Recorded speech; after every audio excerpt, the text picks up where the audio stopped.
Hello student, कैसे हैं आप सब। एक बार पुनः शिव कोचिंग क्लासेस पर स्वागत है। उम्मीद करता हूं आप सब अच्छे होंगे, मस्त होंगे, बेहतर होंगे, आपकी पढ़ाई भी बेहतर चल रही होगी। क्लास 12 केमिस्ट्री में आज का हमारा टॉपिक है प्यारे बच्चों वैद्युत अपघटनीय सेल। क्लास 12 के बच्चे जो भी हैं, है ना, चाहे आप एमपी बोर्ड से, यूपी बोर्ड से, झारखंड, बिहार, राजस्थान, कहीं से भी हैं, आप सबके लिए काफ़ी हेल्पफुल है। क्वेश्चन कैसे पूछा जाता है, वैद्युत अपघटनीय सेल क्या है, इसका कार्यविधि समझाओ विथ एग्जाम्पल, यानी रासायनिक अभिक्रिया भी आप समझाओ, है ना, या कि डायग्राम बनाइए, चित्र बनाकर समझाइए। ये क्वेश्चन पूछा जाता है, तो यहाँ पर हम चर्चा करेंगे। तो यदि हम वैद्युत अपघटनीय सेल के पहले की बात करें जो हमने कराया था, तो डेनियल सेल पढ़ाया था आपको। डेनियल सेल का दूसरा नाम वोल्टी सेल, गैल्वेनिक सेल, जिसे विद्युत रासायनिक सेल भी कहते हैं, ये चीज आपने पढ़ा था। इसके पहले जो हमने विद्युत रासायनिक सेल के बारे में बताया था प्यारे बच्चों, उसको आप लोग देखे होंगे। और एक चीज मैं तो हमेशा कहता हूं प्यारे बच्चों की विधिवत तभी आपको समझ में आता है जब आप लेक्चर 1 से क्रम से देखते हैं। जैसे केमिस्ट्री चैप्टर 3 चल रहा है, इसमें लेक्चर 1 से जब आप देखोगे तब मजा आएगा हमारे लेक्चर में। तो ये लेक्चर आपको कहाँ मिलेंगे, तो हमारे चैनल पर प्लेलिस्ट में मिल जाएंगे। आप बिल्कुल चिंता ना करें, शिव कोचिंग क्लासेस में पढ़ाई कीजिए। और प्यारे बच्चों इसके साथ साथ आपके पास एक बेहतर नोट्स होना चाहिए। तो ये कॉन्टैक्ट नंबर रख दिया हूं मैंने, मेरा पर्सनल नंबर है। यदि आपको लेना है नोट्स तो इससे कॉन्टैक्ट करके 100 रुपये चार्ज लगता है वन सब्जेक्ट का, बेहतर रूप से आप तैयारी कर सकते हैं। तो चलिए शुरू करते हैं, विद्युत अपघटनीय सेल की बात करते हैं। देखिए वैद्युत अपघटन यानी भैया वैद्युत को, यानी वैद्युत ऊर्जा को अपघटन के फलस्वरूप ये कहीं ना कहीं दूसरे ऊर्जा में कन्वर्ट करेगा। तो ये जो आपका अपघटन होगा, आपस में रासायनिक अभिक्रिया होगी, तो ये जो वैद्युत ऊर्जा हम देंगे उसको ये रासायनिक ऊर्जा में बदल देता है। तो जो वैद्युत अपघटनीय सेल होता है प्यारे बच्चों, पहला तो आपको यही लिखना है कि जो वैद्युत अपघटनीय सेल होता है, क्या वैद्युत अपघटनीय सेल, पूरा चित्र सहित बताऊंगा, बिल्कुल आप चिंता ना करें। वैद्युत अपघटनीय सेल, वैद्युत अपघटनीय सेल किस ऊर्जा को, विद्युत ऊर्जा को रासायनिक ऊर्जा में परिवर्तित करता है। विद्युत ऊर्जा को रासायनिक ऊर्जा में क्या करता है, परिवर्तित करता है, परिवर्तित करता है। ठीक है, पहला लाइन आपका यही हो गया और आपको लिखना भी है। जो वैद्युत अपघटनीय सेल होता है प्यारे बच्चों, ये विद्युत ऊर्जा को रासायनिक ऊर्जा में बदलता है। ठीक है, क्लियर है। अब ये कैसे विद्युत ऊर्जा को बदलता है, इसके लिए हमको एक डायग्राम बनाना है प्यारे बच्चों। तो हम इसके लिए एक एग्जांपल लेकर चल डायग्राम बना देते हैं। थोड़ा सा बढ़िया से बनाना है, बोर्ड एग्जाम में भी आपको अच्छे से तरीके से बनाना है, क्योंकि नंबर रहता है प्यारे बच्चों इसमें 1 से 1.5 नंबर रहता है। तो सबसे पहले आप एक पात्र बनाओगे, इस पात्र में हम कोई ना कोई विद्युत अपघट्ट रखेंगे। क्या रखेंगे, विद्युत अपघट्ट। विद्युत अपघट्ट जैसे आप भर दो NaCl, क्या NaCl, चलो पूरे पात्र में हम NaCl भर दे रहे हैं। ठीक है, NaCl, क्योंकि वैद्युत अपघट्ट पदार्थ रखेंगे भाई, क्योंकि इसमें वैद्युत अपघटन होगा, यानी धारा प्रवाहित करेंगे। तो इसके अंदर जो भी आप अपघट्ट पदार्थ रखे हैं, जैसे आप NaCl, KCl, AlCl3, MgCl2, इनको रखें प्यारे बच्चों। हम यहाँ पर NaCl ले लिए, वैद्युत अपघट्ट। ठीक, अब इसमें आपको 2 इलेक्ट्रोड लगाना पड़ेगा, 2 इलेक्ट्रोड लगाना पड़ेगा। तो यहां पर मैं एक इलेक्ट्रोड लगा देता हूं। ये जो आपका इलेक्ट्रोड है, ये जो आपका इलेक्ट्रोड है प्यारे बच्चों, ये जो आपका इलेक्ट्रोड है, इसे हम बोल सकते हैं यहां पर एनोड। क्या बोल सकते हैं, एनोड। ठीक है, दूसरा जो इलेक्ट्रोड है यहां पे आप देखो, ये दूसरा इलेक्ट्रोड है, इसको हम यहां पर कैथोड बोल सकते हैं। क्या बोल सकते हैं, कैथोड। तो दूसरा जो हमारा कैथोड है, देखो एक चीज याद रखिएगा, जिस इलेक्ट्रोड पर ऑक्सीकरण होगा तो वहां पर हम एनोड कह देते हैं, और जिस इलेक्ट्रोड पर अपचयन होता है उसे हम कैथोड कह देते हैं। ठीक है, तो ये एनोड था, ये कैथोड था। तो एनोड पर ऑक्सीकरण होगा, ऑक्सीकरण मतलब इलेक्ट्रॉन छोड़ा जाएगा। कैथोड पर अपचयन होगा, मतलब इलेक्ट्रॉन ग्रहण किया जाएगा। ध्यान रखिएगा, इसको हम बाह्य परिपथ के माध्यम से जोड़ते हैं, क्योंकि प्यारे बच्चों इसमें हम एनर्जी देंगे तो कहीं ना कहीं एक विद्युत ऊर्जा का स्रोत होना चाहिए, है ना, कहीं ना कहीं एक विद्युत ऊर्जा का स्रोत होना चाहिए। तो यहाँ पर मैं लिख देता हूँ DC करंट भेज रहा हूँ एक बैटरी के माध्यम से। ठीक है, ये चीज हो गया, कोई दिक्कत तो नहीं। तो ये हमारा बन चुका है वैद्युत अपघटनीय सेल। 2 इलेक्ट्रोड लगा कर रखा है हमने प्यारे बच्चों, एक हमारा एनोड हो गया, एक हमारा कैथोड हो गया। है ना। और इसमें हम डीसी का मतलब यहाँ पर एक करंट फ्लो करेंगे, तब इसके अंदर जो वैद्युत अपघटनी पदार्थ रखा हमने NaCl, उसका वैद्युत अपघटन होगा। अब देखो इसके जगह आप NaCl के जगह AlCl3, इसमें दो प्रकार से हो सकता है। या तो आप NaCl का गलित रूप ले लीजिए, गलित मतलब पिघला हुआ अवस्था, है ना, गलित रूप। NaCl आप नमक देखे होंगे, ठोस अवस्था में रहता है तो गलित अवस्था में विलयन। या तो NaCl का जलीय विलयन ले लीजिए, क्या ले लीजिए, जलीय विलयन। या तो आप गलित रूप ले लीजिए या तो आप जलीय विलयन ले लीजिए। NaCl का, सोडियम क्लोराइड का आप जलीय विलयन, दोनों कंडीशन पे ये वैद्युत अपघटन का काम करेगा। हम नॉर्मल NaCl लेकर चल रहे हैं, नॉर्मल NaCl लेकर चल रहे हैं प्यारे बच्चों। अब यहाँ पर जो एनोड है वो धन का काम कर रहा है। देखो जब आप पढ़ रहे थे प्यारे बच्चों, क्या जब आप पढ़ रहे थे विद्युत रासायनिक सेल यानी डेनियल सेल, जिसे वोल्टी सेल या गैल्वेनिक सेल के नाम से जानते हैं, उसमें जो एनोड था उसमें ऋण आवेशित था, यानी जो आपका एनोड था ऋणात्मक था। यहाँ पे जो वैद्युत अपघटनी सेल है इसमें जो एनोड है धनात्मक है, यानी इस पर धन आवेश है। ये दोनों का डिफरेंस है। अब यहाँ पर मैंने आपको पहले भी बताया था विद्युत रासायनिक सेल में कि आप धन या ऋण देखकर कैथोड एनोड नहीं कह सकते हो। ये जो आपका एनोड है प्यारे बच्चों, इस पर आक्सीकरण की क्रिया होगी।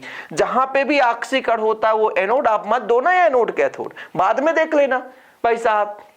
इसको आप धन और ऋण मान लो और फिर धन देकर के इसमें देखो कि क्या होता है, आक्सीकरण होता है कि अपचयन होता है। यदि आक्सीकरण इसमें वास्तव में हो रहा है तो फिर आप इसको एनोड कह देना, सिंपल है। आगे हम प्रूव भी कर देंगे। इस पर आप ऋण है, इस पर आप मत दो कैथोड, इसको भी मान लो एनोड, लेकिन यदि आक्सीकरण होगा तब तो इसको आप ऋण को एनोड कह सकते हो। यदि अपचयन इस पर हो गया तो फिर आप इसको कैथोड कहोगे, सिंपल है। समझ में आया? तो प्यारे बच्चों जो आपका विद्युत रासायनिक सेल था उसमें एनोड जो था ऋणात्मक था और कैथोड धनात्मक है। यहाँ पे विद्युत अपघटनी सेल है। ये कौन सी ये सेल है प्यारे बच्चों? विद्युत अपघटनी सेल या वैद्युत अपघटनी सेल, अपघटनी सेल है, ठीक है। तो इसमें धन जो है वो एनोड है, ऋण जो है कैथोड है, यानी एनोड पर धन आवेश है यानी धनात्मक है और कैथोड जो है वो ऋणात्मक है। यहां तक क्लियर है? ये आपका डायग्राम हो गया। तो इस प्रकार के सेल में हम क्या करते हैं, बाहर से विद्युत ऊर्जा देते हैं।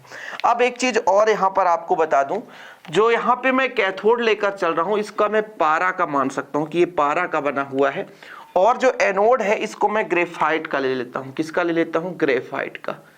ग्रेफाइट कार्बन का पररूप है, तो मैंने एक इलेक्ट्रोड ग्रेफाइट का ले लिया और एक इलेक्ट्रोड प्यारे बच्चों Hg का ले लिया, पारा का ले लिया। जो Hg है ना, यही जो है अमलगम के रूप में फिर सोडियम को अलग कर देता है।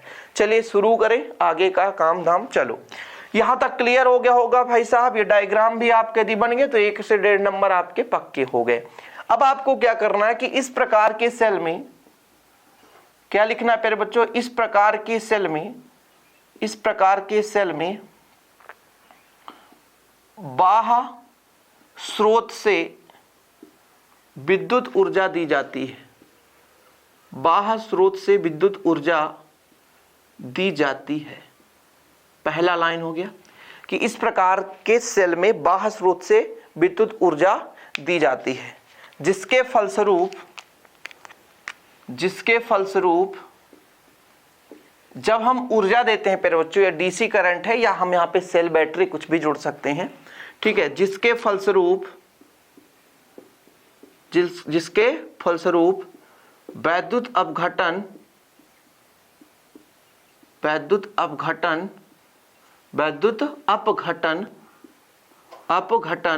रासायनिक क्रिया,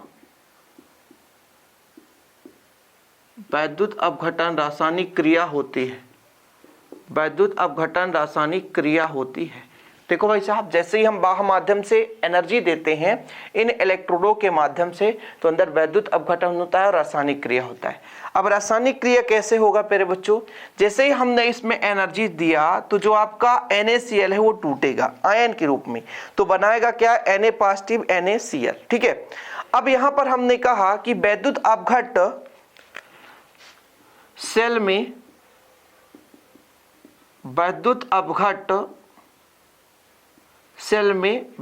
अपघट NaCl, AlCl3, H2O, MgCl2 आदि का प्रयोग कर सकते हैं, आदि का प्रयोग कर सकते हैं। भाई साहब वैद्युत अपघट्ट पदार्थ लेना पड़ेगा, ठीक है, वैद्युत अपघट्ट पदार्थ लेना पड़ेगा, कोई दिक्कत है नहीं, ठीक है। अब देखो, यदि सेल में ग्रेफाइट का एनोड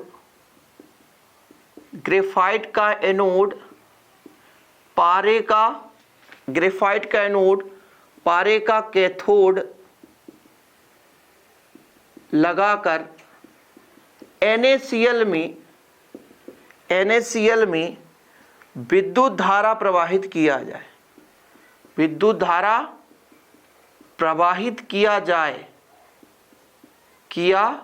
जाए तो निम्न प्रकार से रासायनिक क्रिया होती है।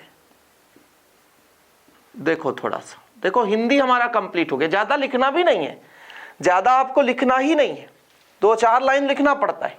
कैसे रासायनिक अपक्रिया होता है, देखो जरा, ये जो NaCl है प्यारे बच्चों, ये टूटेगा, जो NaCl है वो टूटेगा। NaCl जब टूटेगा तो क्या बनाएगा जरा, Na पॉजिटिव और Cl negative, Na positive Cl negative. NaCl वैद्युत अपघट्ट है, और ये जब प्यारे बच्चों जैसे ही इस पर हम करंट फ्लो करेंगे, धारा प्रवाहित करेंगे बाह्य स्रोत के माध्यम से, तो जो NaCl है टूटकर Na पॉजिटिव Cl निगेटिव बना लिया।